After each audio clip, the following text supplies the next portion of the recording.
चलिए देखिए, दिल्ली सल्तनत पढ़ रहे थे। दिल्ली सल्तनत में हम लोग को देखे जो कब से कब हम लोग को दिल्ली सल्तनत पढ़ना है।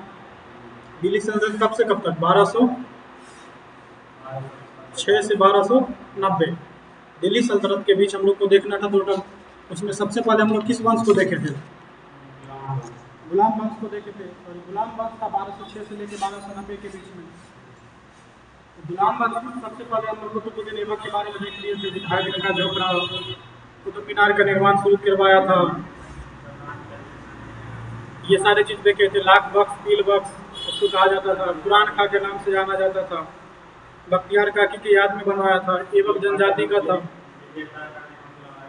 उस वक्त पोलो खेलते हुए मर गया था। और उसके समय में बिहार का डीए था कौन था? बख्तियार खिलजी था। वो तो चौथा और पांचवें मंजिल में था। फिर उसके बाद हम लोग देखे थे उसका मरम्मत लोधी ने करवाया था, सिकंदर लोधी ने करवाया था। ये सब हम लोग कल देख चुके थे। आज उसके बाद हम लोग उसमें एक, जब वो मर चुका था 1210 में, उसके बाद 8 या 9 महीना के लिए उसके बेटा शासन किया था, जिसको हम लोग बोलते हैं आराम शाह। आराम शाह एक ऐसा ही है सल्तनत काल का, सल्तनत काल का पहला, या गुलाम वंश का बोलिए या सल्तनत काल का बोलिए, जो कि सुल्तान का उपाधि धारण किया था। सुल्तान का उपाधि लेने वाला पहला ये कैसा शासक था? आराम शाह। आराम शाह ज़्यादा दिनों तक रहा नहीं। उसके बाद आ जाएगा, आराम शाह के बाद कौन आ जाएगा? इल्तुतमिश। और उस इल्तुतमिश के बारे में हम लोग आज देखेंगे। अब देखिए, इल्तुतमिश जो है मेनली 1211 से लेकर 1236 तक राज करेगा। कब तक करेगा? 1211 से लेकर 1236 तक इल्तुतमिश जो है साम्राज्य को अपना ये करेगा। और ये भी कम दिनों तक नहीं रहा। कितने दिनों तक ये हो जाएगा? 25 साल में। 25 साल में से कोई राजा कम नहीं हुआ। यहाँ पे तो एक दिन के लिए बन जाता है तो भारी बात है। जैसे देखिएगा निजाम जो बना था, शेरशाह सूरी जो हुमायूं से ये कर रहा था, तो हुमायूं एक दिन के लिए निजाम को बना दिया था राजा। एक दिन के लिए राजा बना तो वो चमड़े का सिक्का जारी कर दिया, उससे भी तो उसका नाम रहेगा। एक दिन भी राजा, ये तो 25 साल की बात है। ये क्या करेगा इल्तुतमिश? इल्तुतमिश अपने साम्राज्य को इतना विस्तार कर देता है, जैसे दिल्ली सल्तनत में गुलाम वंश को इतना विस्तार कर देता है, जिसको गुलाम वंश का वास्तविक संस्थापक कहा जाता है। संस्थापक कौन था? ऐबक। लेकिन अगर वास्तविक संस्थापक पूछे तो इल्तुतमिश हो जाएगा। इल्तुतमिश के समय में 2-3 चीज हुआ था। पहला बात देखिए, आपको 3 यहाँ पे हम राजा का नाम अगर हम बताएं, कुतुबुद्दीन ऐबक, उसके बाद आराम शाह और इल्तुतमिश। 3 है ना।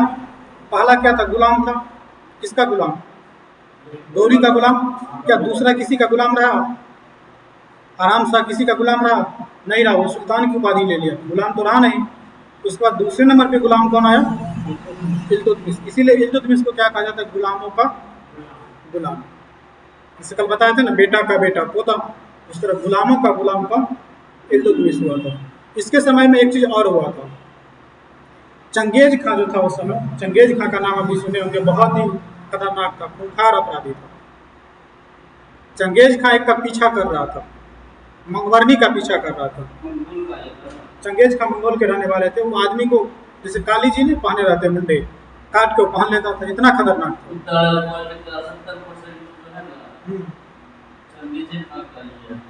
वंशज है, अफरासियाज के वंशज से जोड़ेगा बाद में, वो बताएंगे वो भी। तो चंगेज खां जो है मतलब पूरा ये कर दिया था उस समय। चंगेज खां से सब डरता था। अभी ना बोलता है सो जाओ नहीं तो कौन आ जाएगा? तो बच्चा को पहले क्या बोला जाता था? सो जाओ नहीं तो भूत आ जाए, कुछ तो बोलते हैं। उसी तरह पहले चंगेज खां के नाम से डरता था, सभी डरता था, 1-2 नहीं, सभी। ये था उस समय चंगेज खां का ये। तो चंगेज खां जो है उस समय मंगवर्णी का पीछा कर रहा था, और मंगवर्णी का पीछा करते करते इल्तुतमिश के साम्राज्य के पास आ गया। और मंगवर्णी सोचा कि इल्तुतमिश तो बहुत ज़्यादा शक्तिशाली है।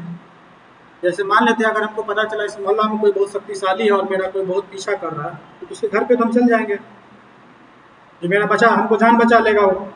जैसे ही मंगवर्णी जो है इल्तुतमिश के यहाँ पे गया, जो मेरा ये जान बचा लेगा, इल्तुतमिश को पता चल गया। और चंगेज खां पहले उसको सूचना भेज दिया, या तो तुम मंगवर्णी को हमको सौंप दो, मतलब उसको या तो तुम आश्रय नहीं दो, या तो हमसे लड़ाई के लिए तैयार रहो। इल्तुतमिश भी डर गया कि कौन इस चंगेज खां से मोल लेगा। मंगवर्णी को साइड कर देना, जाओ यहाँ से, हम तुमको नहीं रखेंगे। तो यहाँ से दो चीज़ें, अगर पूछा जाए तो पहली बार मंगोल का आक्रमण करने, मंगोल जो है अपने आक्रमण करने का प्रयास किसके शासनकाल में किया? क्या इस समय आक्रमण करेगा? इल्तुतमिश के समय में आक्रमण नहीं होगा, क्योंकि इल्तुतमिश चालाकी से उसको हटा दिया। अगर वो मंगवर्णी को अपने घर में रख लेता तब तो उसको सामना करना ही पड़ता। तो चंगेज खां किसको पीछा कर रहा था? चंगेज खां किसका पीछा कर रहा था? मंगवर्णी का पीछा कर रहा था, और पीछा करते करते इसके पास आ गया था, इल्तुतमिश के यहाँ आ गया था, इल्तुतमिश उसको हटा दिया।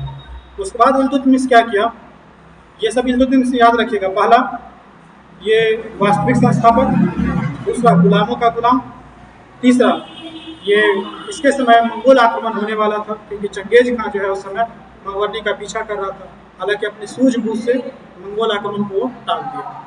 उसके बाद था इल्तुतमिश जो है ना, सोचा क्यों नहीं हम 10-20 ऐसे लोग को अपने ग्रुप में रखें जिसको हम बोले मरो तो मरो, कूदो तो कूदो, सो तो सो, उठो तो उठो, बैठो तो बैठो। मतलब विश्वास पात्र, जैसे अभी आरजेडी के लिए कोई है, बीजेपी का अपना कोई है, सबका अपना अपना एक विश्वास पात्र होता है। जैसे मोदी जी आंख बंद करके किसी पे विश्वास करेगा तो वो अमित शाह जी पे करेगा ना, और दूसरे पे तो अभी करेगा नहीं विश्वास हो। इसी तरह सबका अपना अपना होता है। तो ये भी 40 विश्वास पत्र का एक गठन बन किया, मतलब संगठन बनाया, जिसको हम लोग चालगामी बोलते हैं, तुर्क ए चालगामी, तुर्क ए चालगामी या चालगामी बोलते हैं। समझ गए? ये बना लिया। 40 पूछा जाएगा चालगामी क्या है, तुर्क ए चालगामी क्या है, पहले तो ये पूछ लेगा तुर्क ए चालगामी क्या है, दूसरा बात तुर्क ए चालगामी का गठन किसने किया था, कौन बनाया था, उसके बाद इसको क्या बोला, तुर्क ए चालगामी मतलब 40 लोगों का एक ग्रुप बना लिया वो, तो अपने विश्वास पात्र का। उसका फिर उसके बाद गठन विघटन कौन कर देगा, बलवन आएगा तो फिर उसको विघटन कर देगा कि इस सबसे कोई मतलब नहीं है।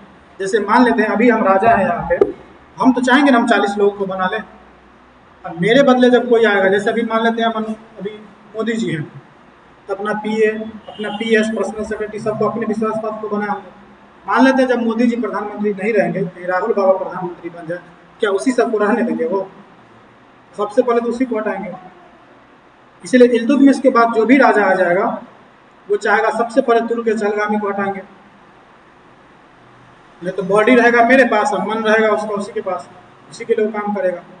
हालांकि इल्तुतमिश के बाद इसकी बेटी अपनी खुद रजिया बनती है शासक, तो रजिया सोचती है जब पापा जी का बहुत ज़्यादा विश्वास पात्र है तो मेरा भी विश्वास पात्र होगा, वो उसको नहीं हटाएगा। लेकिन जब बलवन आएगा तो बलवन तो अलग है, उसके वंश से अलग है, तो सबसे बाद उसको बलवन तुर्क ए चालगामी को हटा देगा, विघटन कर देगा।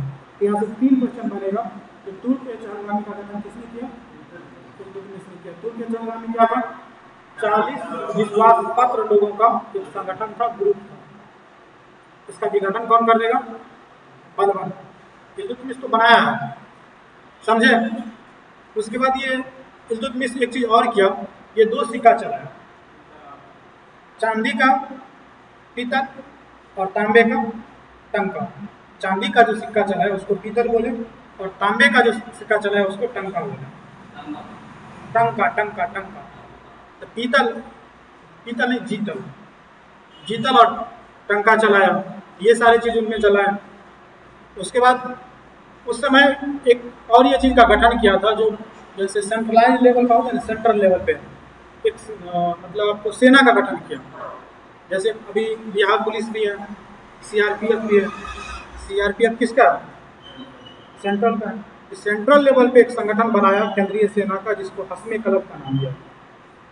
क्या नाम दिया गया? हस्मे क्लब का उसका नाम दिया गया।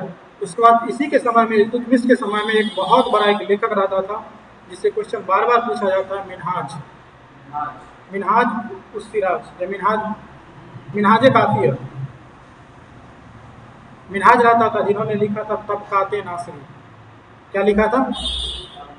तबकाते। जैसे ताजुल मासिर किसने लिखा था?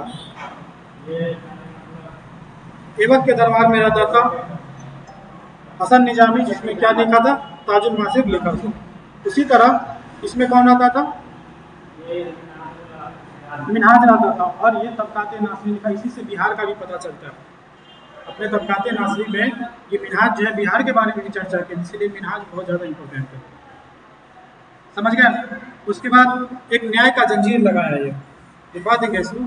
ये इल्तुतमिश जो है एक न्याय का जंजीर लगवाया, ये बोला कि ठीक है मेरे साम्राज्य में अगर किसी के साथ अन्याय हो रहा है और मान लेते हैं कोई आपको हमसे मिलने नहीं दे रहा है, तो वो अपने गेट पे जैसे शिवालय जाते हैं तो घंटी लगा रहता है ना, जैसे जाकर बस बजा देते हैं। तो बोला जो इसको जब भी बजाएगा तो हम खुद उससे पूछने के लिए आएंगे जो तुम्हारे साथ क्या अन्याय हुआ है, और उसका तुरंत हम सोल्यूशन निकालेंगे। तो न्याय का जंजीर लगाया था। समझ सकते हो उससे जो जनता कितना खुश होगा। कुछ भी अगर आप अभी नहीं जो सर मेरा पेन खो गया तो जाकर घंटी बजा देगा, मतलब कुछ ऐसा था। तो आपके साथ अन्याय हो रहा है तो छोटा से छोटा हो या बड़ा से बड़ा हो, क्योंकि अन्याय अन्याय होता है। ये सारे चीज वो लगाए थे इल्तुतमिश ने। और इल्तुतमिश जो है बगदाद के खलीफा से खलीफा पत्र ले लिया, समझे। बगदाद का खलीफा था, जैसे खलीफे से ना क्योंकि जो ठीक है हम आपके सानिध्य में यहाँ पे राज कर रहे हैं, तो खलीफा पत्र ये प्राप्त कर लिया था। और इल्तुतमिश जब जिंदा था, अपने जिंदे रहते हुए भी वो देख लिया जिसका बेटा कोई काम लायक नहीं है, सभी नालायक है।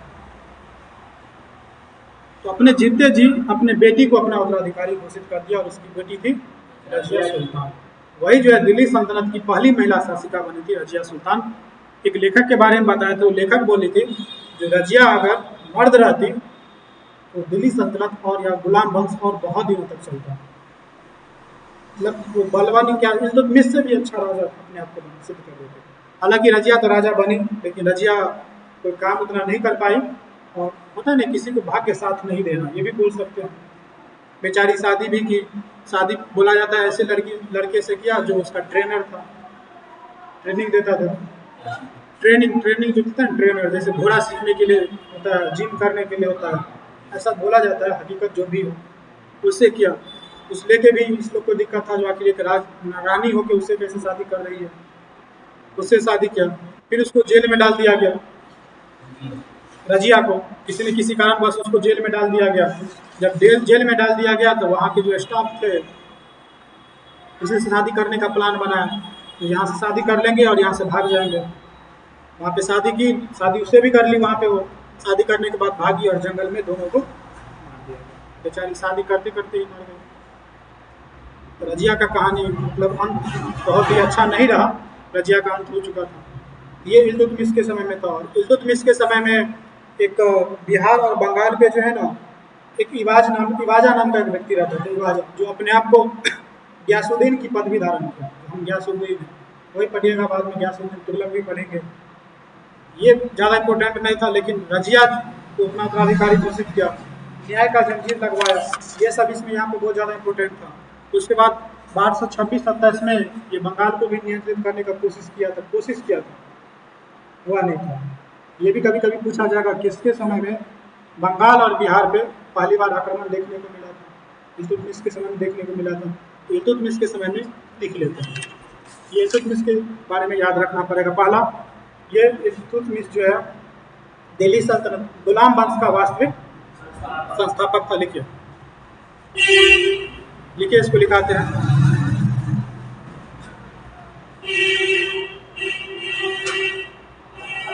पहला इसमें क्या हो जाएगा, सल्तनत काल का, ऐसी को बोल सकते हैं गुलाम वंश का। गुलाम वंश का क्या था ये, वास्तविक संस्थापक था।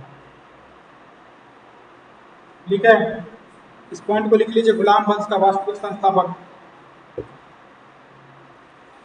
और एक चीज और इसमें बताया थे, क्या थे, गुलामों का गुलाम थे, गुलामों का गुलाम।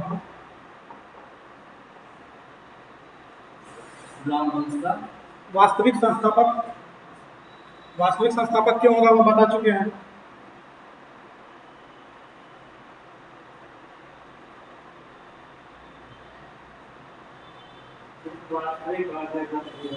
वास्तविक हो जाएगा तो ये हो जाएगा, केवल संस्थापक देगा तो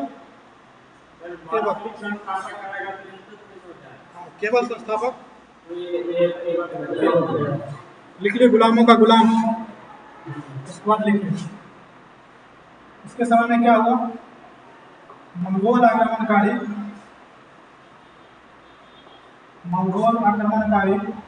कौन था ये, चंगेज खान। चंगेज खां मंगवर्ली का पीछा करते करते मंगवर्ली का पीछा करते करते सिंध तक आया। सिंध तक आया मतलब उस समय सिंध तक इसका कब्जा था। लिखे दिखाई देते हैं। इनके समय में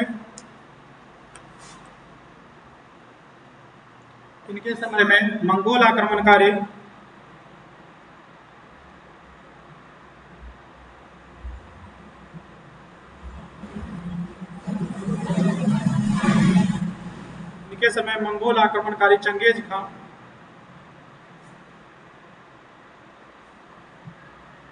चंगेज खां मंगवर्ली का पीछा करते चंगेज खां मंगवर्ली का पीछा करते करते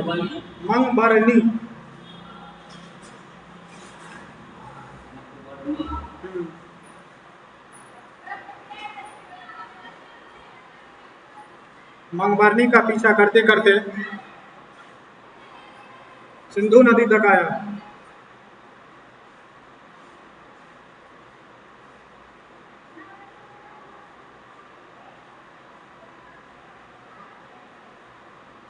सिंधु नदी तक आया जिसे इल्तुतमिश ने चतुराई पूर्वक टाल दिया। जिसे इल्तुतमिश ने चतुराई पूर्वक टाल दिया। चतुराई पूर्वक टाल दिया। चतुराई चालाकी से चतुराई पूर्वक टाल दिया। अगला लिखिए। इन्होंने टाल दिया। इन्होंने 40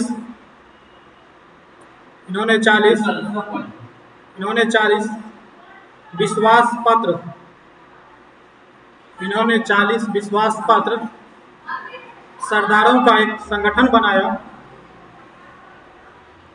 40 विश्वास पात्र सरदारों का एक संगठन बनाया जिसे तुर्क-ए-चहलगामी कहा गया।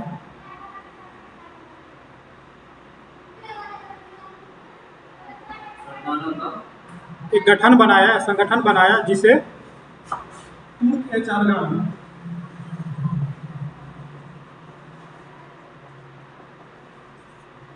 तुर्क-ए-चहलगामी कहा गया। तुर्क-ए-चहलगामी समझ गए। 40 विश्वास पात्र सरदार का एक गठन था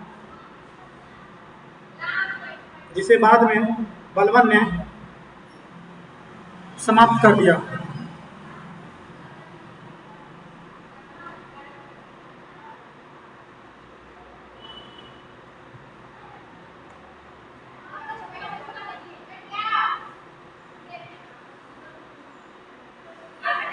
ठीक है, उसके बाद देखिए इल्तुतमिश ने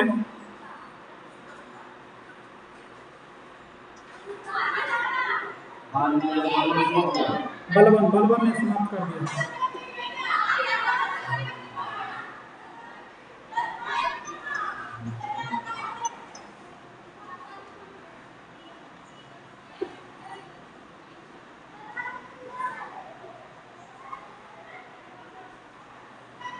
तो इसमें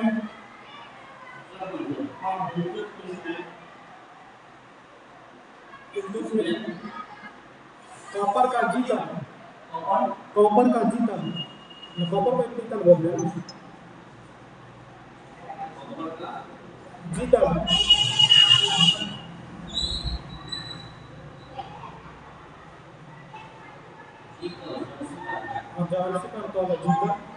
तथा चांदी का टंका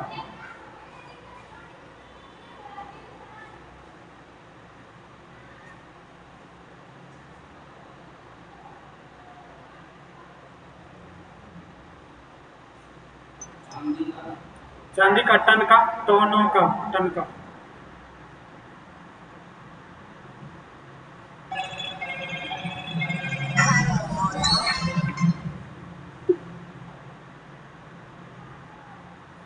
लिखे। अब लिखिए इल्तुतमिश ने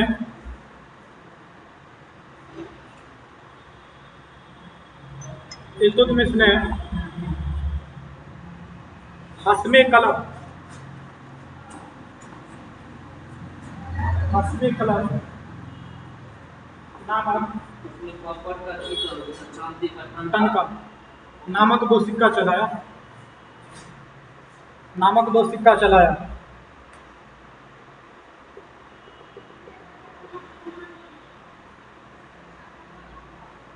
ठीक है, अगला लिखिए। इन्होंने एक केंद्रीय सेना, वही तो लिखा हुआ है, इल्तुतमिश ने हस्मे कलम नामक एक केंद्रीय सेना का गठन किया या स्थापना किया। इसने हस्मे कलम नाम का, हस्मे कलम नाम का एक केंद्रीय सेना का गठन किया, केंद्रीय सेना का गठन किया। लिख लिए? हस्मे कलम और दसों में हस्मे कलम, कलम कलम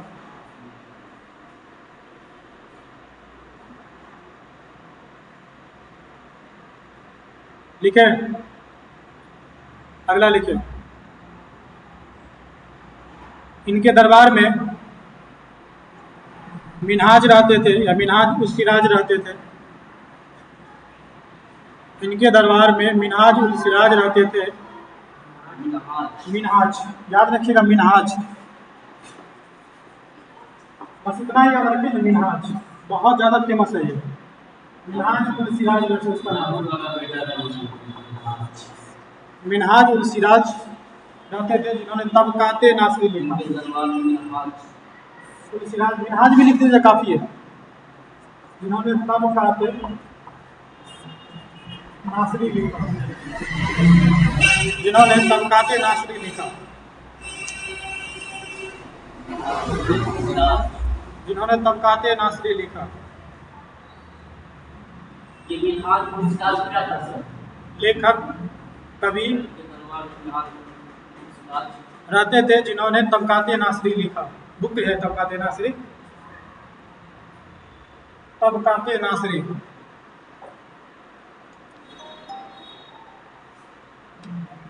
तबकाते नासरी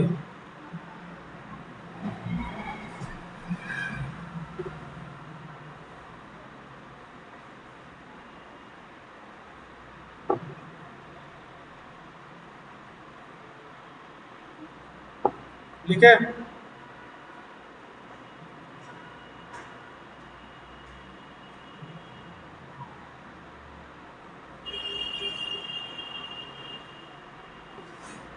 इतना लिख लिया ना? लिखिए। इन्होंने दिल्ली में, इन्होंने दिल्ली में एक न्याय का जंजीर लगाया। दिल्ली में एक न्याय का जंजीर लगाया।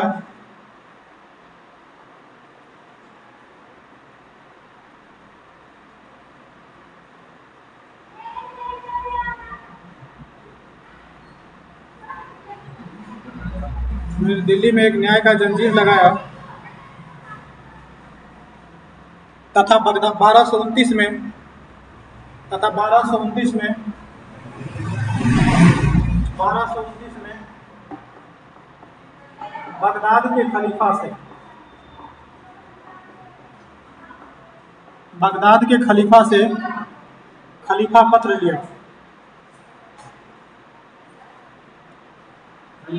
खलीफा पत्र, उसी को सनद पत्र बोलते हैं। जो ठीक है, हम आपके अंदर में काम करेंगे। बगदाद के खलीफा से खलीफा पत्र लिया। जैसे आपको कहीं पे धरना प्रदर्शन करना है तो लीजिएगा ना ऑर्डर डीएम से, वही है ये। बगदाद के खलीफा से खलीफा पत्र लिया।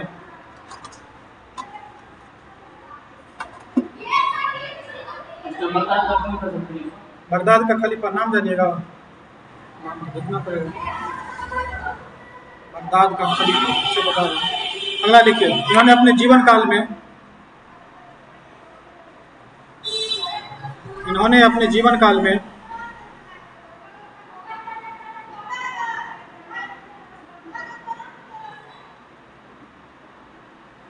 इन्होंने अपने जीवन काल में अपनी पुत्री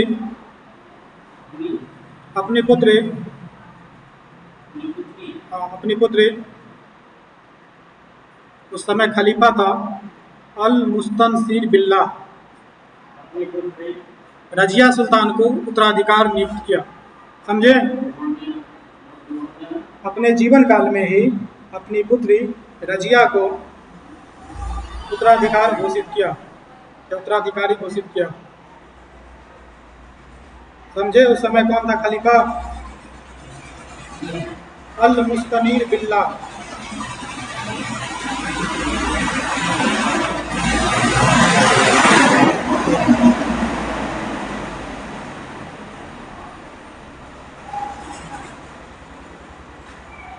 ठीक है,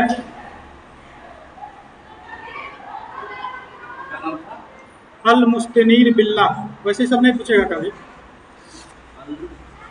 मुस्तनीर बिल्लाह,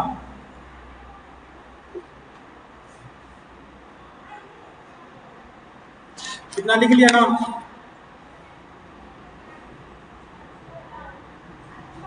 लिखे।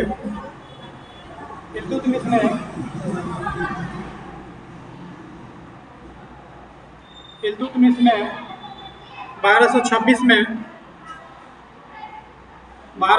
में बंगाल और बिहार को नियंत्रित किया। बंगाल तथा बिहार को नियंत्रित किया इल्तुतमिश ने 1226-27 में। देखिए तो 27 में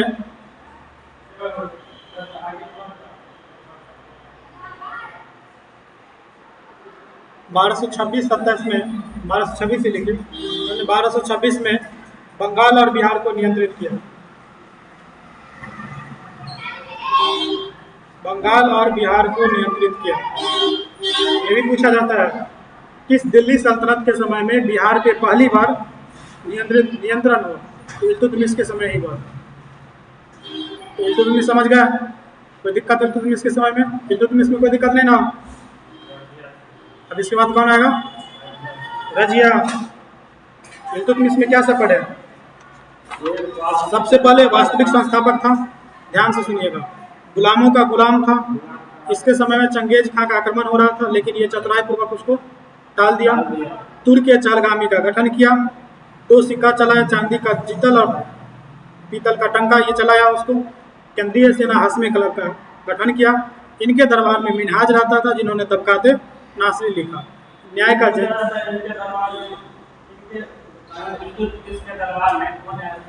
मिनहाज रहता था, जिन्होंने तबकाते नासरी लिखा। उसमें बिहार की भी चर्चा किया गया हुआ है। उसके बाद ये न्याय का जंजीर लगाया। बगदाद के खलीफा बिल्लाह था, उससे सनद पद प्राप्त किया, खलीफा पत्र लिया। अपने जीते जी अपनी बेटी रजिया को उत्तराधिकारी घोषित कर दिया। 1226-27 के आसपास ये बंगाल और बिहार को अपने नियंत्रण में ले लिया और लास्ट में 1236 में बेचारा भगवान को प्यारे हो गए। भगवान को जैसे ही प्यारे हो जाएंगे तो उत्तराधिकारी जो कि उसकी बेटी थी वो क्या बन जाएगी? शासिका बन जाएगी। और जैसे ही शासिका बनेगी तो आपको पता ही है जो वो सल्तनत काल की पहली महिला शासिका होगी। यहाँ तक किन्हीं को समस्या? अब दोनों को समस्या नहीं ना?